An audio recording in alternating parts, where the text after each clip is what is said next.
प्रिय छात्र एवं छात्राओं, आज मैं शास्त्री प्रथम खंड अनिवार्य द्वितीय पत्र हिंदी में जयद्रथ वध की प्रथम सर्ग जो मैं पहले चर्चा कर चुका हूँ, उसके बाद आज मैं चर्चा करने जा रहा हूँ।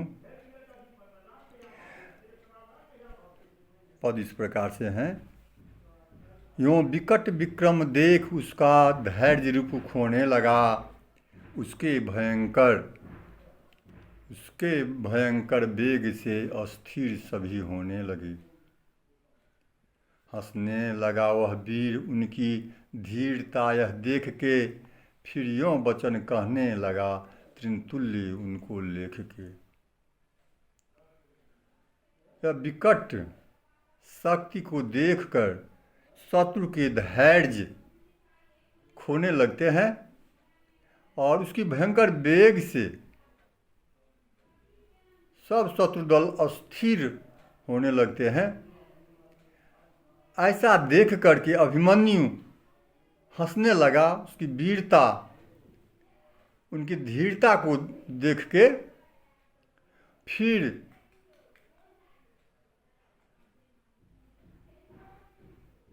कहने लगे, तृण के समान उनके देख करके कहने लगते हैं, मैं एक तुम बहु सहचरों से युक्त विस्तृत सात हो, एकत्र फिर अन्याय से करते सभी आघात हो, होते विमुख तो भी हो, झिलता न मेरा वार है, तुम वीर कैसे हो, तुम्हें धिक्कार सौ सौ वार है। अभिमन्यु कहते हैं, मैं अकेले हूँ और तुम बहु सहचरों मिल करके विस्तृत माना विख्यात प्रसिद्ध सात हो, फिर एकत्र फिर अन्याय से सभी प्रहार करते हो, होते विमुख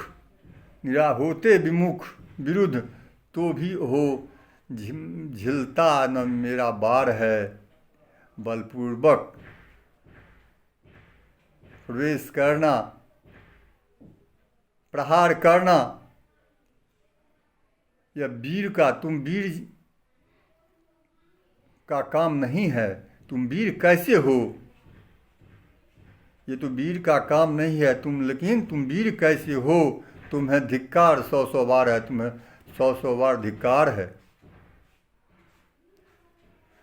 उस सूर के सुनियो वचन बोला सुयोधन आप यों, और इस सूर के वीर के अभिमन्यु के वचन को सुन करके बोला धृतराष्ट्र के जेठ दुर्योधन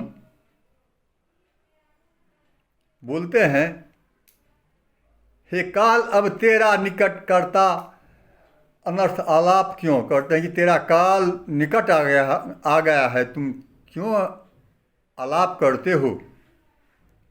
जैसे बने निज बैरियों को प्राण हरना चाहिए। इसमें न्याय और अन्याय की बात नहीं है। जैसे जिस तरह से बने बैरियों को प्राण हरना चाहिए, निज मार्ग निष्कंटक सदा सब भांति करना चाहिए। अपनी मार्ग से निष्कंटक सदा के लिए इस तरह से करना चाहिए। इसमें जो है सो धर्म अधर्म का काम नहीं है। जैसे बने वैसे बैरियों से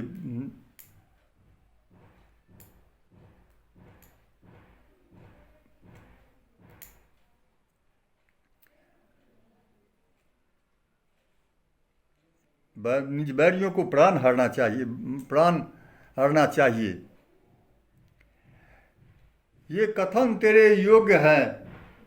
प्रथम यों उत्तर दिया, कहते हैं कि ये प्रथम तेरे योग्य ही है। प्रथम यूँ उत्तर दिया क्षण भर सरों से, फिर उसने अभिमन्यु को मूर्छित किया। उस समय ही जो पार्स ने छोड़ा गया था, तान के उस कर्ण सर से चाप उसका काट डाला बाण से। कहते हैं कि यह वचन तेरे योग्य है। प्रथम तरह से उत्तर दे करके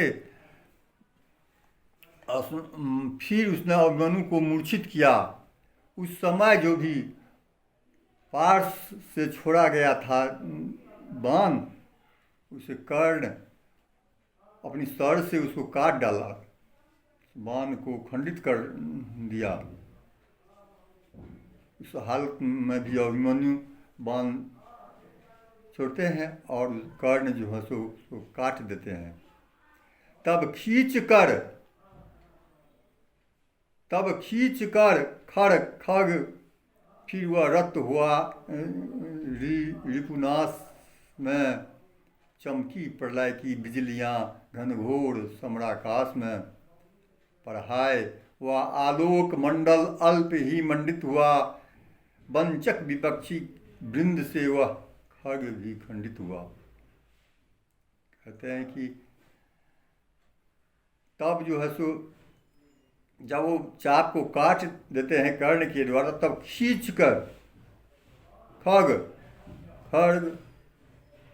फिर शत्रु को नाश करने में वह चमकी प्रलय के समान बिजलियां, जिस तरह घनघोर बादल में बिजलियां चमकने लगती है, उसी तरह से उस आकाश में युद्ध के मैदान में खड़ चमकने लगती है। प्रलय की बिजलियां चमकती है युद्ध के मैदान में। पढ़ाए वह आलोक मंडल अल्प को मंडित हुआ। वह दृश्य मंडल जो है अल्प थोड़े समय के लिए मंडित हुआ। वंचक विपक्ष वृंद से यह खग भी खंडित हुआ। फिर विपक्षी वृंद से खड्ग भी खंडित हुआ। यह रिक्त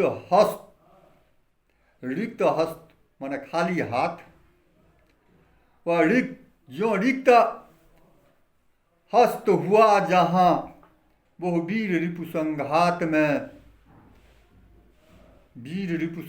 में कहते हैं कि खाली हाथ, जैसे खाली हाथ हुआ वह वीर शत्रु के संघात में, शत्रु के पक्ष में,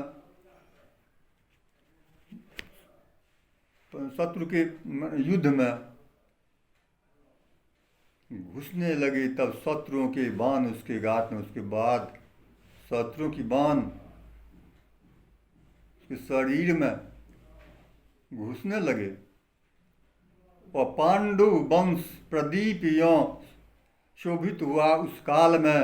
सुंदर सुमन ज्यों पड़ गया हो कंटकों के जाल में। जिस तरह सुंदर फूल कंटकों के जाल में फंस गया, उसी तरह पांडव वंश की प्रदीप उसी तरह उस बैरी शत्रुओं की जाल में फंस जाते हैं।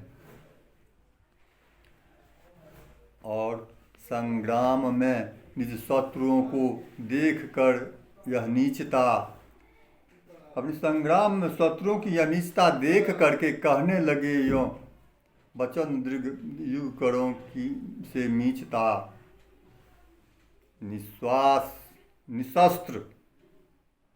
निशस्त्र पर तुम वीर बनकर वार करते हो है पाप तुमको देखना भी पामरों सम्मुख न हो। कहते हैं कि निहत्थे पर वार करना यह कैरों का काम है।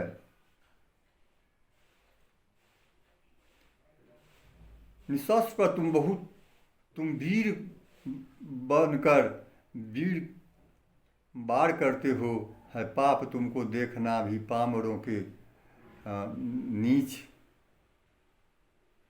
मेरे सम्मुख न हो, कहते मेरे सम्मुख न हो। फिर कहते हैं 2 शास्त्र पहले तू मुझे युद्ध सब मुझसे करो। कहते हैं कि मुझे कोई एक शास्त्र दे दो और फिर तुम लोग जो है तो मुझसे युद्ध करो। 2 शास्त्र पहले तू मुझे फिर युद्ध सब मुझसे करो। यो स्वार्थ साधन के लिए मत पाप पथ से पद धरो। कुछ प्राण भिक्षा मैं न तुमसे मांगता हूँ भीत से, बस शास्त्र ही मैं चाहता हूँ धर्म पूर्वक नीति से। कहते हैं कि मैं डर से तुमको यह प्राण भिक्षा नहीं मांगता हूँ, मैं केवल तुमसे शास्त्र मांगता हूँ और शास्त्र देकर तब तुम मुझसे सब मिलकर मुझसे वार करो। या बस शास्त्र ही मैं चाहता हूँ। कहते हैं कि अब मैं तुमसे सिर्फ धर्म पूर्वक तुमसे मैं शास्त्र मांगता हूँ। निहत्थे पर वार करना तो कायरों का काम है।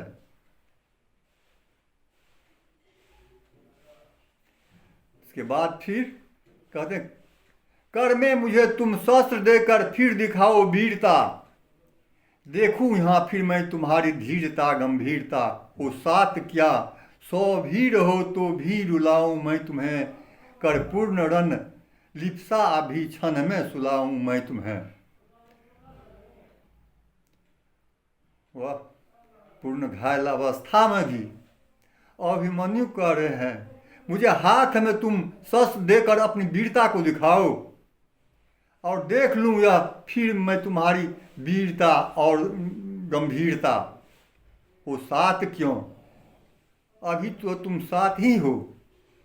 तुम यदि 100 भी रहो तो मैं सबको रुलाऊं मैं तुम्हें मैं रुलाकर मैं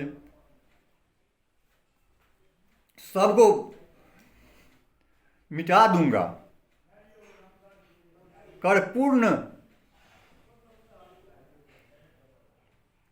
लिप्सा भी क्षण में सुलाऊं मैं, कर पूर्ण या मन पूर्ण रन की लिप्सा इच्छा अभी क्षण में सुलाऊं या मैं अभी तुम्हारी इच्छा को मैं क्षण में सुला दूंगी।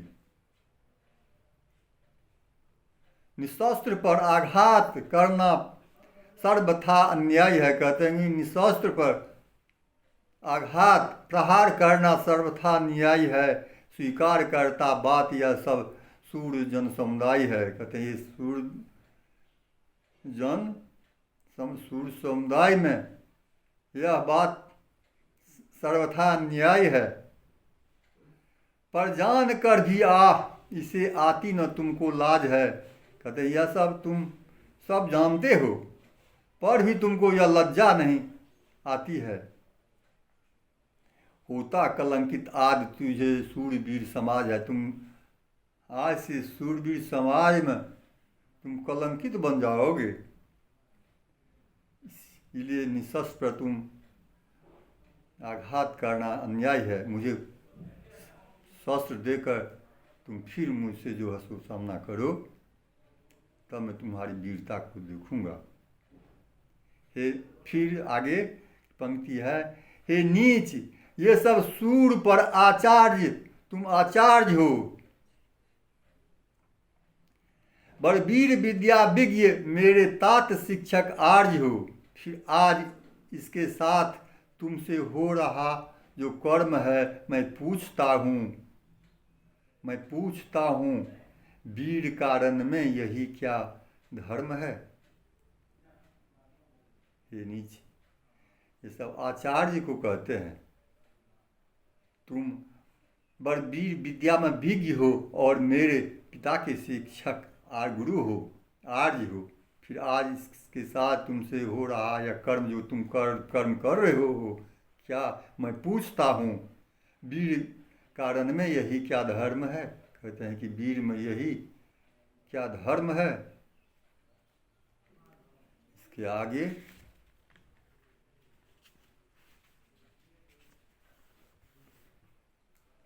फिर कल मैं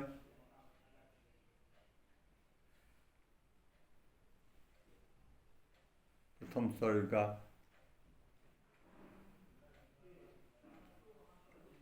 पूरा सर्ग समाप्त करूँगा। फिर धन्यवाद।